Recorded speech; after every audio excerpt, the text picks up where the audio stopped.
Ini terkait demonstrasi kemarin ya, kendati sudah meminta maaf, reaksi sejumlah kelompok masyarakat atas pernyataan Gubernur Ahok yang dinilai melecehkan Islam terus bermunculan. Kemarin kalau kita lihat ada ribuan anggota Ormas yang menggeruduk Balai Kota DKI dan meminta kepolisian untuk terus memproses kasus ini di ranah hukum. Sebenarnya apakah isu yang sensitif yang kemudian berhubungan dengan SARA ini memang masih menjadi perhatian para kandidat? Lalu bagaimana analisanya? Kami sudah terhubung dengan rekan kami Fani Imaniar yang saat ini ada di Keramaian Jakarta. Saya tidak tahu persisnya ada di mana, tapi saya yakin di belakang Fani kondisinya Jakarta malam minggu yang macet. Kita tidak akan bicara mengenai kemacetan Jakarta, Fani, tapi ternyata kasus dugaan penistaan agama ini masih terus menimbulkan reaksi, terutama dari publik dan juga sebagian ormas ya. Ada mengikuti kegiatan sejumlah kandidat beberapa waktu terakhir. Apakah isu ini juga menjadi concern atau perhatian para kandidat meskipun Gubernur Ahok pada Senin lalu sudah meminta maaf ini? Ya Budi, memang untuk bicara mengenai isu suku, agama, ras dan juga sesuatu yang berhubungan hal tersebut memang ini sangat rawan sekali untuk mendatangkan berbagai reaksi dari berbagai pihak, terutama untuk kelompok-kelompok tertentu di mana kita bisa melihat akibat adanya omongan, secuil omongan yang memang diklaim oleh pasangan atau juga bakal calon Gubernur DKI Jakarta Basuki Cahayapurnama yang merupakan petahana saat ini diklaim tidak memiliki tendensi apapun, namun dikarenakan adanya isu SARA yang cukup kuat dalam pernyataan tersebut ini menuai reaksi cukup keras sampai akhirnya bisa dibilang menjadi salah satu katalis adanya demonstrasi besar-besaran di depan gedung Balai Kota kemarin tanggal 14 Oktober 2016. Dan ini tentu saja sudah menjadi salah satu concern atau perhatian utama dari para pasangan calon baik gubernur maupun juga wakil gubernur yang nantinya akan mengikuti kontestasi Pilkada 2017 di mana ada kesepakatan tidak tertulis memang di antara ketiga pasangan calon sedari awal untuk tidak mengangkat isu SARA sebagai salah satu ajang utama, ajang perkenalan ataupun konsolidasi ke berbagai lapisan masyarakat dan juga pada akhirnya kampanye mereka menjelang Pilkada 2017 tersebut. Namun adanya beberapa atau juga kesalahan cara berbicara ini bisa menjadi perhatian tidak hanya bagi petahana saat ini yang memang tampaknya akan sangat dirugikan sekali dengan isu-isu terkait hal tersebut, tetapi juga baik bagi pasangan calon lainnya yang juga nantinya akan melakukan konsolidasi ke berbagai lapisan masyarakat dan juga komunikasi ke publik untuk memilih tidak menggunakan isu SARA dalam segala banyak macam komunikasi publik yang akan mereka gunakan. Termasuk salah satunya pada hari ini saya bertemu dengan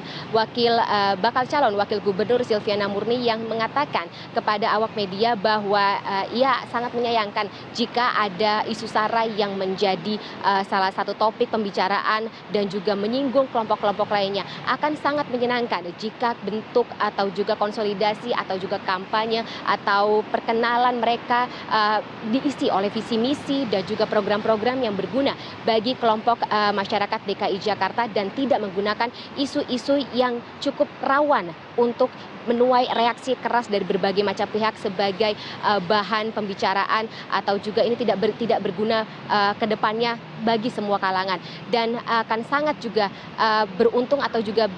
beruntung bagi memberikan keuntungan bagi elektabilitas masing-masing pasangan calon apabila kesemua calon untuk menjaga mulut mereka dalam memberikan segala macam ucapan terutama ke berbagai lapisan masyarakat. Seperti itu, Budi. Fadi, tadi Anda mengatakan memang ada kesepakatan tidak tertulis dari para calon untuk tidak berbicara atau mungkin membahas atau memakai isu SARA untuk saling menyerang antar kandidat. Tapi ini kan memang isunya masih terus hangat di publik. Dari perjalanan Anda dengan beberapa kandidat misalnya, apakah isu ini kemudian juga dikapitalisasi oleh mereka untuk mendapatkan keuntungan politik misalnya karena pasti ada keluhan dari masyarakat atau bisa keluh kesah masyarakat tentang hal ini. Apakah ini dikapitalisasi atau justru mereka berusaha untuk meredam dan tidak membicarakan hal ini di lapangan itu dengan para konstituennya? Oke, Budi, mengenai hal tersebut berhubung karena kita belum bisa melihat bagaimana bentuk konkret konsolidasi atau juga komunikasi publik mereka terhadap baik di depan awak media maupun juga di lapisan masyarakat yang mereka datangi selama ajang perkenalan sebelum kampanye yang nantinya akan dimulai pada akhir Oktober ini, kami belum bisa melihat apakah memang mereka akan menggunakan isu-isu SARA atau juga kelemahan-kelemahan dari pasangan calon lainnya yang menjadi atau dijadikan sebagai keuntungan kampanye mereka. dikarenakan mereka masih baik dari semua pasangan calon tidak terlepas dari beberapa atau juga kejadian yang selama ini menyangkut ke salah satu pasangan calon tertentu, ini memilih untuk bermain aman, tidak mengatakan sesuatu yang bisa menuai reaksi beragam, tidak hanya dari masyarakat tetapi juga dari pasangan calon lainnya, dan juga lebih memilih untuk menghindari konflik-konflik yang bisa bermunculan, yang bisa digunakan oleh kepentingan pihak lain sebagai salah satu ajang untuk memperkisruh dari kontestasi Pilkada 2017 ini. Mereka lebih memilih untuk membicarakan atau juga melakukan konsolidasi kepada seluruh lapisan masyarakat yang berfungsi atau juga memberikan keuntungan bagi program-program mereka ke depannya. Seperti yang kita tahu, mereka membuat atau juga sebagian besar dari pasangan calon ini membuat program visi misi yang akan atau juga membicarakan beberapa permasalahan yang ada di wilayah DKI Jakarta seperti kemacetan terutama, kemudian transportasi massal dan juga tata ruang kota, serta permasalahan mengenai tempat pembuangan sampah akhir tersebut. Budi.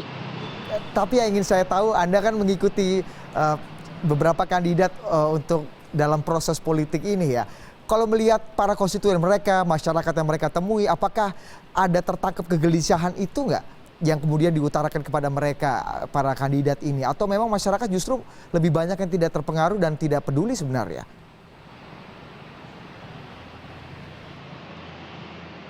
Di beberapa kalangan masyarakat yang didatangi oleh pasangan-pasangan calon yang kita bisa lihat dari tempat-tempat mereka melakukan konsolidasi setiap harinya, memang belum ada kata-kata atau juga curhatan seperti itu, curahan hati dari para masyarakat yang memang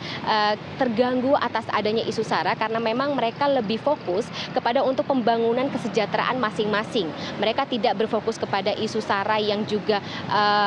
terkait atau juga yang bisa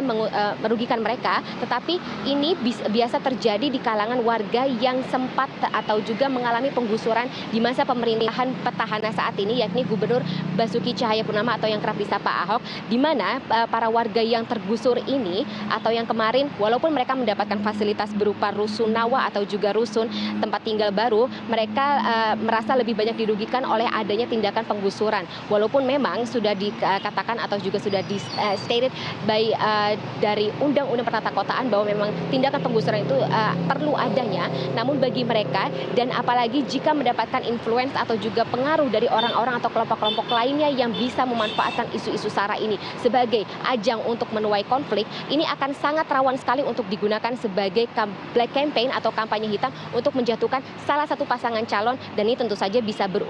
atau berfungsi atau juga mengakibatkan hal-hal yang tidak cukup baik bagi masa depan demokrasi Indonesia. Maka dari kesepakatan tidak tertulis tersebut yang dari ketiga pasangan calon yang sudah dikatakan atau juga dijanjikan sejak awal untuk tidak menggunakan isu-isu yang rawan konflik ini sebagai ajang kampanye mereka, ini merupakan salah satu atau juga manifestasi yang akan sangat baik bagi masa depan demokrasi tidak hanya di ibu kota Jakarta dalam Pilkada 2017, tetapi juga dalam demokrasi Indonesia sendiri, terutama mengingat dalam 2019 ini akan ada pemilu yang lebih besar skalanya, yakni Pilpres. Budi. Terima kasih sekali lagi Fani Maniar. Kita berharap kesepakatan tidak tertulis di antara para kandidat ini juga bisa menular kepada konstituennya dan juga tim suksesnya untuk tidak mengkapitalisasi isu SARA ini menjadi keuntungan politik untuk menyerang kandidat yang lainnya. Terima kasih Fani yang ada di tengah kemacetan ibu kota Jakarta di malam minggu ini. Terima kasih.